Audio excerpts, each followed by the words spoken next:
बाल्यपन में भगवान कृष्ण ने ऐसी लीला दिखाई जिससे कालिया नाग का घमंड चूर चूर हो गया।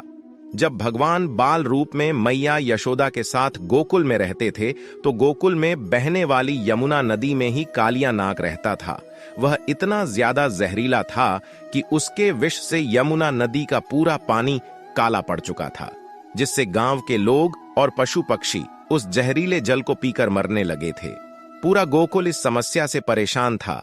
इसी डर से गांव के लोग अपने जानवरों और बच्चों को नदी की तरफ नहीं जाने देते थे।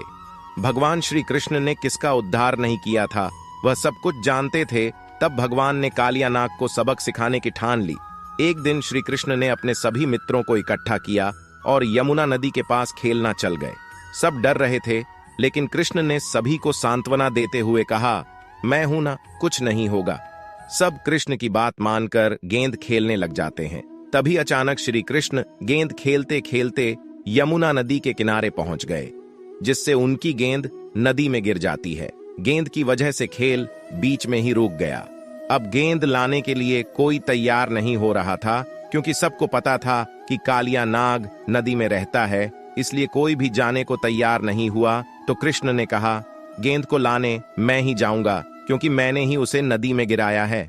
सारे मित्रों ने उन्हें ऐसा करने से रोका, लेकिन श्री कृष्ण ने किसी की बात नहीं सुनी और नदी में छलांग लगा दी। काफी देर हो चुकी थी, फिर भी कृष्ण नदी से बाहर नहीं आए। तब सारे बच्चे बहुत ज्यादा डर गए और भागते हुए मैया यशोदा को जाकर पूरी बात बताई, जिससे मैया यशोदा डर के मारे रोने लगी और अपनी सूझबूझ खोकर नदी की तरह दौड़ने लगी। पूरे गांव में हड़कंप मच गई थी। पूरा गांव मैया यशोदा के पीछे पीछे भागने लगा।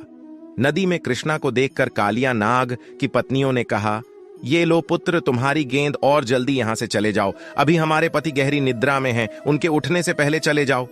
लेकिन भगवान ने जाने से मना कर दिया और उन्हें समझाते हुए कहा, मैया गेंद तो बस एक बहाना है, मैं आपके पति से ही मिलने आया हूं, मुझे कुछ भी नहीं होगा, आप लोग घबराई मत।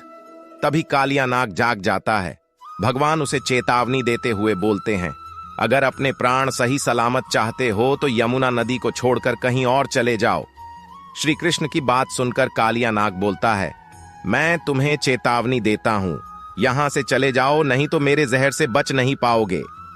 दोनों में भयंकर युद्ध शुरू हो गया, जिससे देवी देवताओं भी डर गए थे। काफी देर तक युद्ध चलता रहा, जिससे नदी में ऊंची ऊंची लहरें उठने लगीं। अब मैया यशोदा के आंसू रुक नहीं रहे थे और गोकुलवासी भी घबराने लगे थे।